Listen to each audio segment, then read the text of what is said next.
O homem comum não tem consciência de seu corpo como tal. Ele tem consciência de suas sensações e sentimentos e pensamentos. Até mesmo estes, quando o desprendimento se instala, se afastam do centro da consciência e acontecem espontaneamente e sem esforço. O que, então, é o centro da consciência? Aquilo a que nem nome e nem forma podem ser dados, pois não tem atributos e está além da consciência. Pode-se dizer que ele é um ponto na consciência que está além da consciência, como um furo no papel, que está no papel e, entretanto, não é de papel. Assim é o estado supremo, situado no exato centro da consciência, estando, entretanto, fora dela. É como uma fresta na mente, pela qual a mente é inundada de luz. A fresta nem mesmo é a luz, mas apenas uma fresta. Uma fresta é apenas vazio, ausência. Isso mesmo. Do ponto de vista da mente, é apenas uma fresta, por onde a luz da consciência pura penetra no espaço mental. Por si só, a luz pode ser comparada apenas a uma massa sólida, densa, monolítica, homogênea e imutável de pura consciência absoluta, livre dos padrões mentais de nome e forma.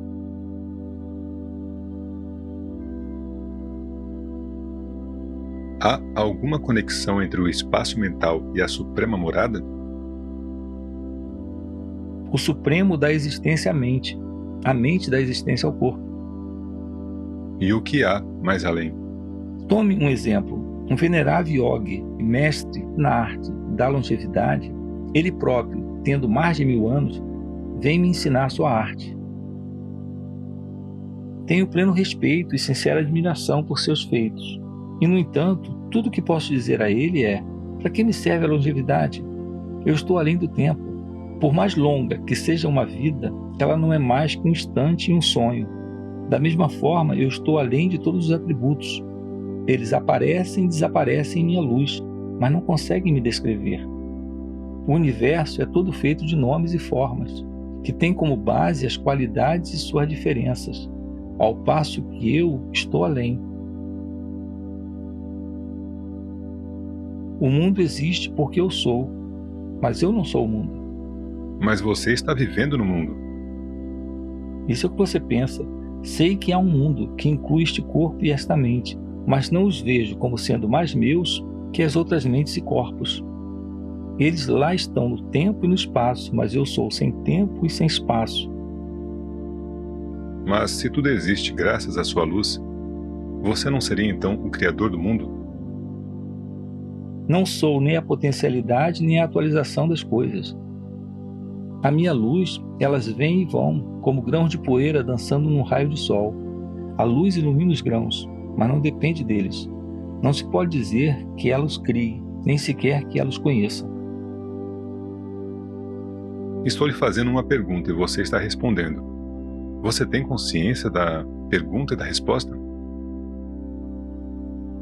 Na realidade, nem ouço nem respondo. No mundo dos acontecimentos, a pergunta acontece e a resposta acontece. Nada acontece a mim. Tudo apenas acontece.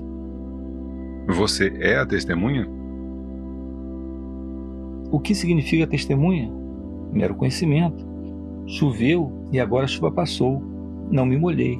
Sei que choveu, mas não fui afetado. Apenas testemunhei a chuva.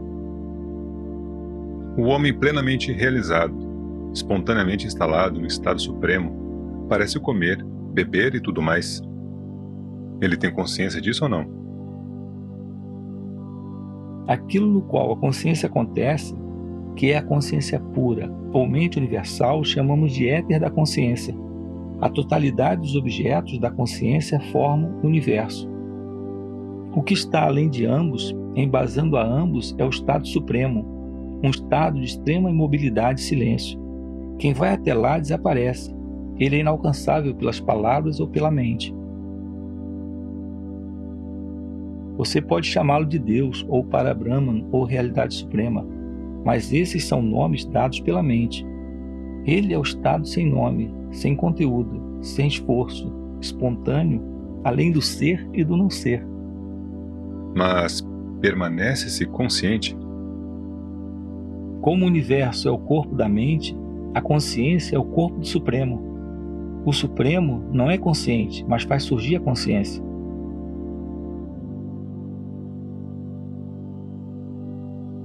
Em minhas ações cotidianas, muita coisa acontece por puro hábito, de forma automática. Tenho consciência do propósito geral, mas não de cada movimento em detalhe. À medida que minha consciência se amplia e se aprofunda, os detalhes tendem a recuar, deixando-me livre para as tendências gerais. O mesmo acontece com Jnani, só que com intensidade ainda maior? No nível da consciência, sim. No estado supremo, não. Esse estado é inteiramente uno e indivisível, o único bloco sólido de realidade. A única maneira de conhecê-lo é sê-lo. A mente não pode alcançá-lo. Para percebê-lo, os sentidos não são necessários. Para conhecê-lo, a mente não é necessária. É assim que Deus governa o mundo. Deus não está governando o mundo. Então quem o faz? Ninguém. Tudo acontece por si só. Você está fazendo a pergunta e fornecendo a resposta. E você sabe a resposta ao fazer a pergunta. É tudo um jogo na consciência. Todas as divisões são ilusórias. Você só pode conhecer o falso. O verdadeiro você tem que ser. Há a consciência testemunhada e a consciência testemunha. A segunda é o Supremo. Ambas existem, a pessoa e a testemunha, o observador.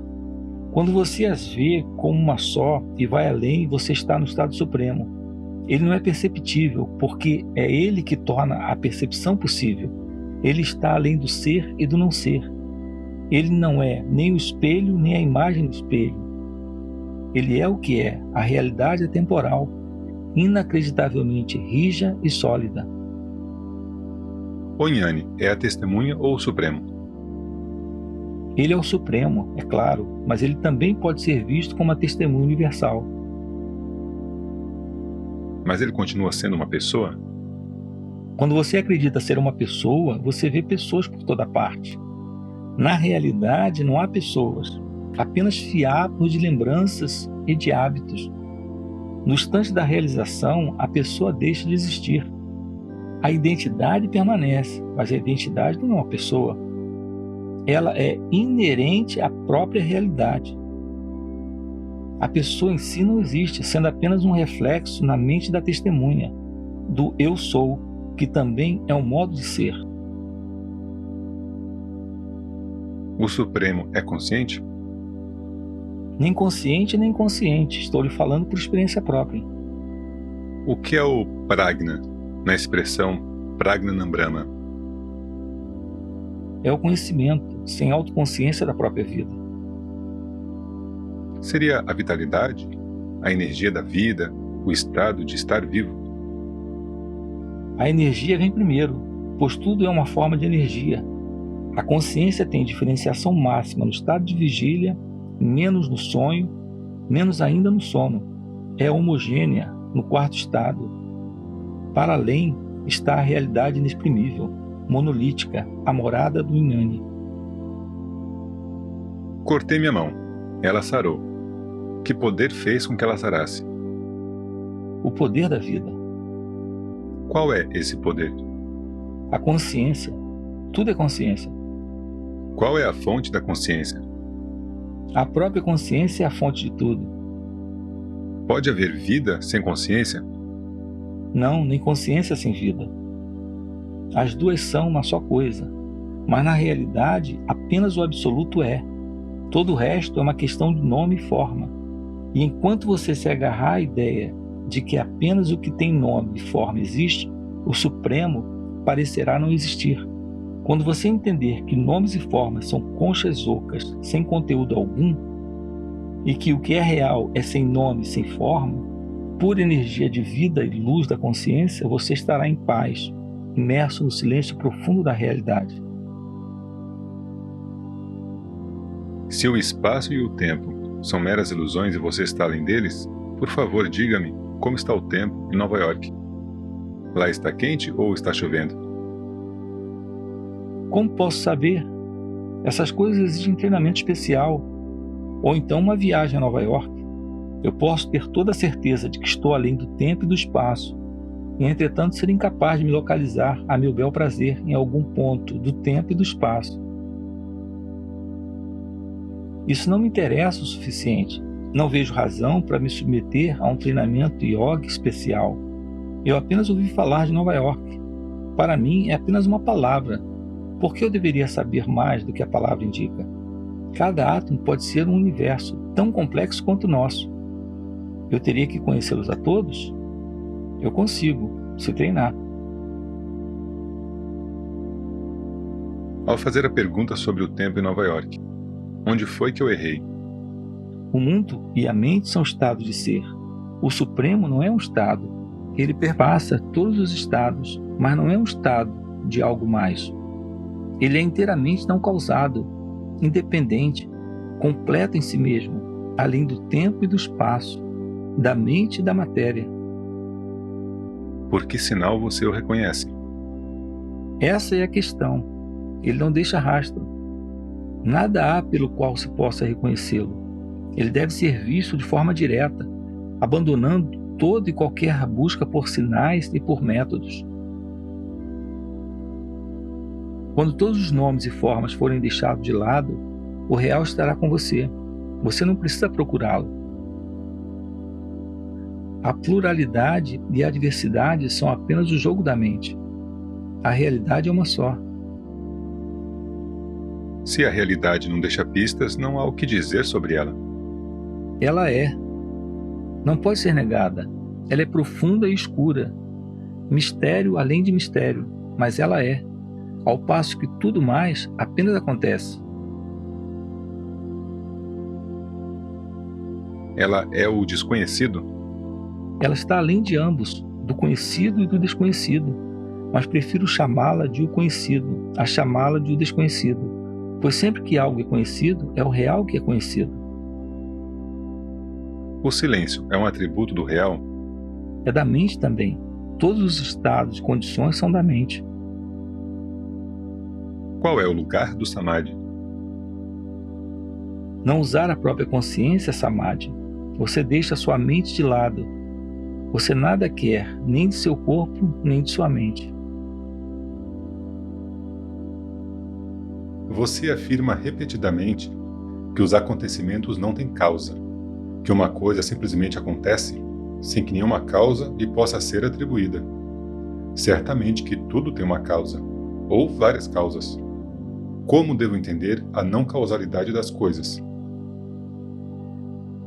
Do ponto de vista mais elevado, o mundo não tem causa. Mas qual é a sua própria experiência? Tudo é sem causa. O mundo não tem causa. Não estou perguntando sobre as causas que levaram à criação do mundo. Quem viu a criação do mundo? Ele talvez nem sequer tenha tido um começo, mas existido sempre. Mas não estou falando do mundo. Vejo o mundo como existindo, de algum modo. Ele contém tantas coisas, é claro que cada uma delas deve ter uma causa, ou diversas causas. Depois de criar para si próprio um mundo situado no espaço e no tempo e regido pela causalidade, é fatal que você procure e encontre causas para tudo. Você faz a pergunta e impõe a resposta. Minha pergunta é muito simples. Vejo coisas de toda a espécie e compreendo que cada uma delas tem que ter uma causa, ou várias causas. Você diz que elas são sem causa, do seu ponto de vista. Mas para você nada existe, de modo que a questão da causalidade não se coloca. Entretanto, você parece admitir a existência das coisas, embora lhes negue causalidade. É isso que não consigo entender. Uma vez que você aceita a existência das coisas, por que rejeitar suas causas? Eu vejo apenas a consciência e sei que tudo é apenas consciência. Da mesma forma que você sabe que as imagens na tela do cinema são apenas luz. Mesmo assim, os movimentos da luz têm uma causa. A luz não se move. Você sabe muito bem que o movimento é ilusório, uma sequência de interrupções e cores no filme. O que se move é o filme, que é a mente. Isso não faz com que as imagens não tenham causa. O filme existe, bem como os atores, os técnicos, o diretor, o produtor e os diversos fabricantes. O mundo é governado pela causalidade. Tudo é interligado. Claro que tudo é interligado e, portanto, tudo tem um sem número de causas. O universo inteiro contribui para a coisa mais ínfima. Uma coisa é como é porque o universo é como é. Veja, você trabalha com joias de ouro e eu com o ouro. Entre as diferentes joias não há relação causal. Quando você funde uma joia para fazer outra, não há relação causal entre elas. O fator comum é o ouro, mas não se pode dizer que o ouro seja causa. Ele não pode ser chamado de causa, pois ele, em si, nada causa. Ele é refletido na mente como eu sou, como o nome e a forma específicos daquela joia. No entanto, tudo é apenas ouro. Do mesmo modo, a realidade torna tudo possível, embora nada daquilo que faz uma coisa ser o que ela é, seu nome e sua forma, venha da realidade. Mas por que se preocupar tanto com a causalidade? O que importam as causas quando as próprias coisas são transitórias? Deixe vir o que vem e ir o que vai. Por que se ater às coisas e investigar suas causas? Do ponto de vista relativo, tudo tem que ter uma causa. E de que lhe serve o ponto de vista relativo? Você é capaz de ver do ponto de vista absoluto. Por que retornar ao relativo? Você tem medo do absoluto? Tenho medo. Tenho medo de adormecer sobre as minhas supostas certezas absolutas. Para viver uma vida decente, os absolutos não ajudam. Quando você precisa de uma camisa, você compra pano, chama um alfaiate e assim por diante. Essa conversa toda demonstra ignorância. E qual é a opinião daquele que sabe? Há apenas luz. E a luz é tudo. Tudo mais é apenas uma imagem feita de luz. A imagem está na luz, e a luz está na imagem. Vida e morte, ser e não ser. Abandone todas essas ideias. Elas de nada lhe servem. A partir de qual ponto de vista você nega a causalidade? Do relativo? O universo é a causa de tudo? Do absoluto? Coisa alguma existe? A partir de que estado você está falando? Do estado cotidiano de vigília, que é o único onde discussões como esta acontecem. No estado de vigília, todos esses problemas acontecem, pois tal é a sua natureza. Mas nem sempre você está nesse estado. Que bem você pode fazer no estado no qual você cai e do qual você emerge, sem que possa evitar? De que lhe serve saber que há relação causal entre as coisas, como talvez pareça haver no seu estado de vigília?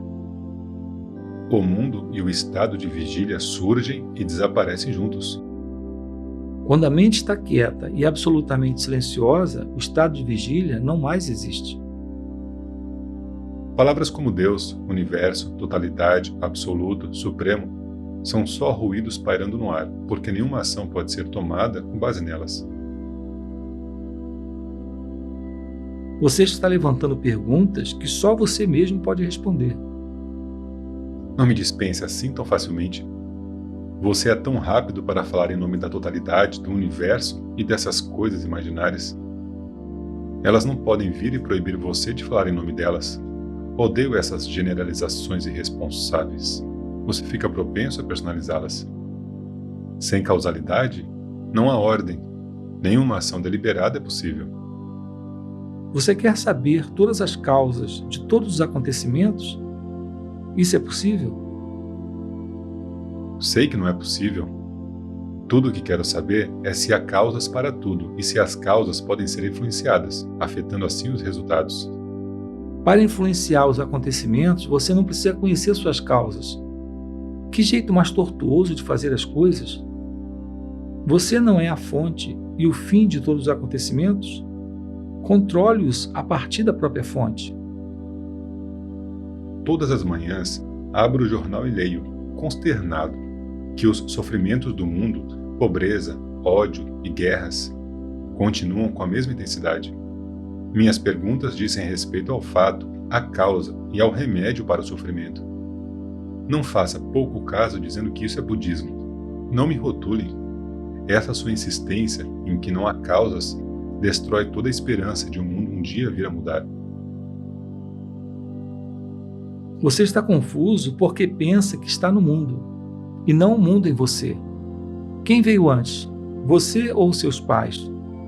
Você imagina ter nascido numa determinada época e num determinado lugar, que você tem um pai e uma mãe, um corpo e um nome. É esse seu pecado e sua calamidade. É claro que você pode mudar seu mundo, se você se dedicar a isso. Vá, trabalhe, quem impede? Eu nunca o desencorajei. Com ou sem causas, você fez este mundo, e você pode mudá-lo. Um mundo sem causas está inteiramente fora do meu controle. Muito pelo contrário, está plenamente dentro do seu controle mudar um mundo do qual você é a única fonte e a única base. O que foi criado pode ser dissolvido e recriado. Tudo acontecerá como você quiser, contanto que você realmente o queira.